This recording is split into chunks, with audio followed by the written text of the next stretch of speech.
అండి ఈరోజు నేను చికెన్ కర్రీ ఎలా వండాలో చూపిస్తున్నాను.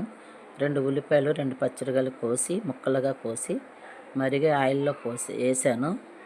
ఇప్పుడు నురగలుగా ఎందుకు వస్తుందంటే పప్పు నూనెతో వండుతున్నానండి చికెను. 2 టమాటాలు ముక్కలుగా కోసి వేసి కొంచెం సాల్ట్ వేస్తాను, ఎందుకంటే ఉల్లిపాయ టమాటా తొందరగా మగ్గిద్ది, అందు గురించి సాల్ట్ వేసాను. ఇప్పుడు చికెన్ వేసానండి.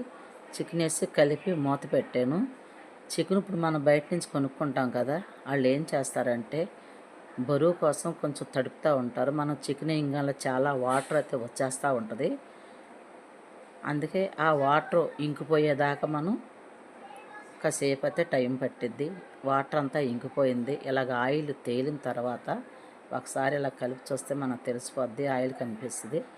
అప్పుడు కారం వేసుకోవాలి. 2 స్పూన్లన్నర నేను కారం వేసాను. కారం వేసి దానికి సరిపడా సాల్ట్ వేసాను.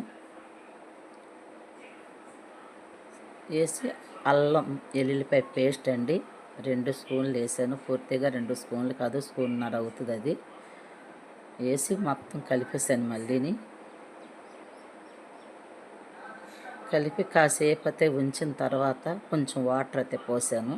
ఆ వాటర్ పోసి మళ్ళీ ఒకసారి కలిపేసి ప్లేట్ అయితే మూత పెట్టాను. ఆ వాటర్ కూడా కొంచెం బాగా ఇంకిపోయి మళ్ళీ ఆయిల్ తేలిన తర్వాత కొత్తిమీర అయితే శుభ్రం చేసుకొని కొత్తిమీర వేసి కాసేపు ఉంచి స్టవ్ అయితే బంద్ చేశాను. Chicken curry ready. మీకు నచ్చితే లైక్